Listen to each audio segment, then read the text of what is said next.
हरे कृष्णा। आज हम चर्चा करेंगे कि भगवान श्री चैतन्य महाप्रभु अपने संकीर्तन आंदोलन में मृदंग को क्यों लाए। उससे पहले हम एक श्लोक का उच्चारण करते हैं। आजनुलंभित भुजौ कानकावदातौ संकीर्तनैकपितरौ कमलायताक्षौ विश्वंभरौ द्विजवरौ युगधर्मपालौ वंदे जगत प्रियकरो करुणावतारो।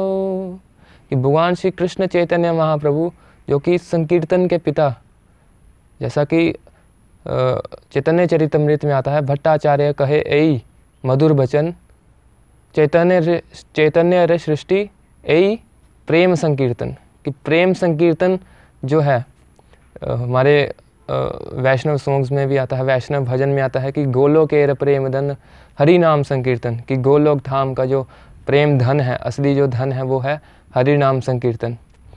तो इस प्रेम धन को बांटने में उन्होंने इस सेवा में संकीर्तन आंदोलन में मृदंग को ही क्यों लगाया चैतन्य महाप्रभु जी ने। तो चलिए आज हम इस पे कुछ डिस्कशन करते हैं, कुछ इसकी चर्चा करते हैं।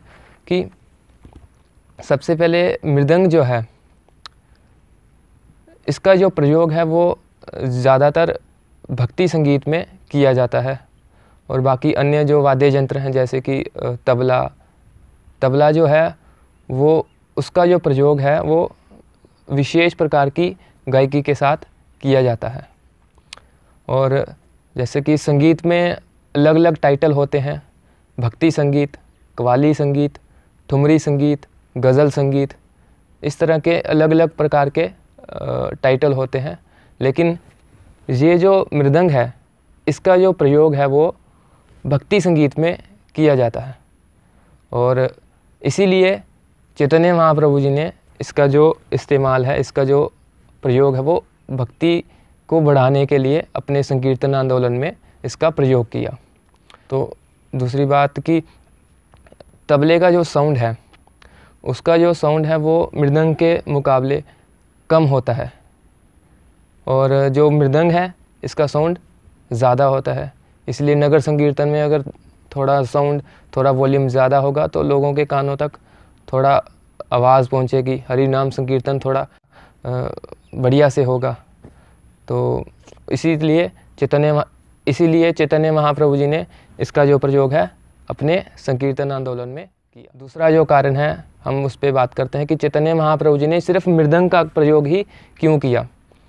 सबसे पहले जो मृदंग है, जब इसको बनाया जाता है तो पहली बार में जब बनाया जाता है तो इसके जो सुर हैं, दोनों तरफ से जो इसके सुर हैं वो जब बनाए जाते हैं, इसको सेट किया जाता है, तो इसके जो आवाज़ है, इसकी जो एक बार में जैसे बजता है, जैसे इसकी जो ये वाली आवाज़ है, जब बनाया जाता है तो इस आवाज़ में अगर इसको सेट कर दिया जाए तो उसी आवाज़ में ये बन जाता है, उसी आवाज़ में ये सेट हो जाता है।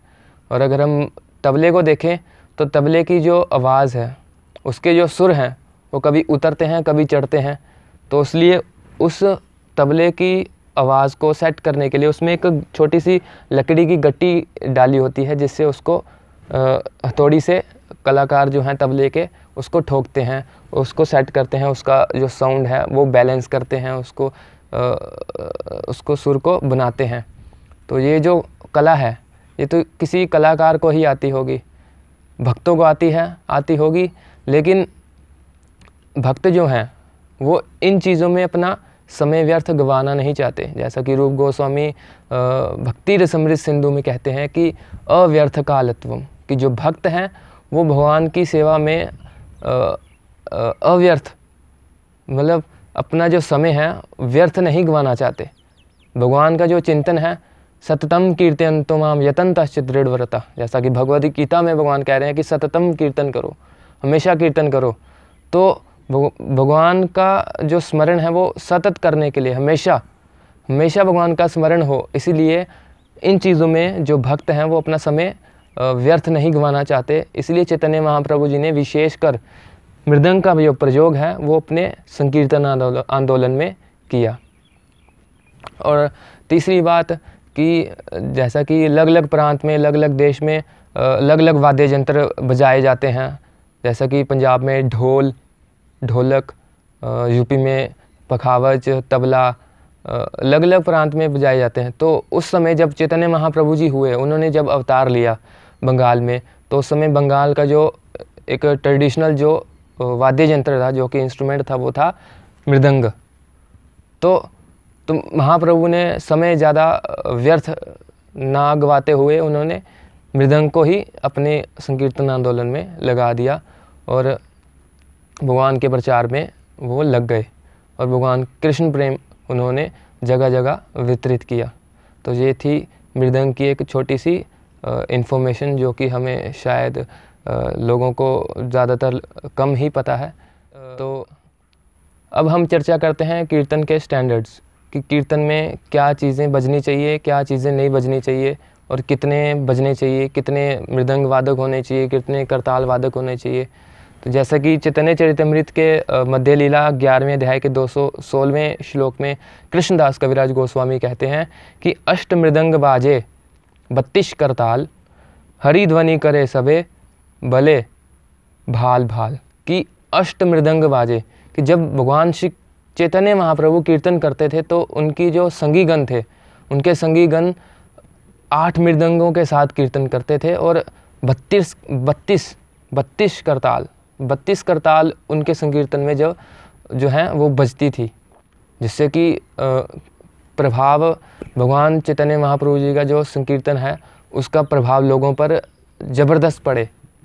आज हम देखें तो लोगों को प्रभावित क्या चीज़ें कर रही हैं, ये अलग अलग बॉलीवुड संगीत, ये हॉलीवुड संगीत, इंग्लिश सॉन्ग्स लोग सुनते हैं, उनको प्रभावित करते हैं। इसलिए हमें अपना संकीर्तन ऐसा मतलब करना चाहिए, ऐसा हमें कीर्तन को सजाना चाहिए मृदंग और करताल के साथ, ऐसा मधुर ध्वनि के साथ बजाना चाहिए कि लोग जब सुने तो वो सब चीज़ें जो फालतू के जो दुनियावी गाने हैं उनको भूलकर भगवान के कीर्तन में आनंद लें और भगवान का भजन कीर्तन करें, ताकि वो इस संसार का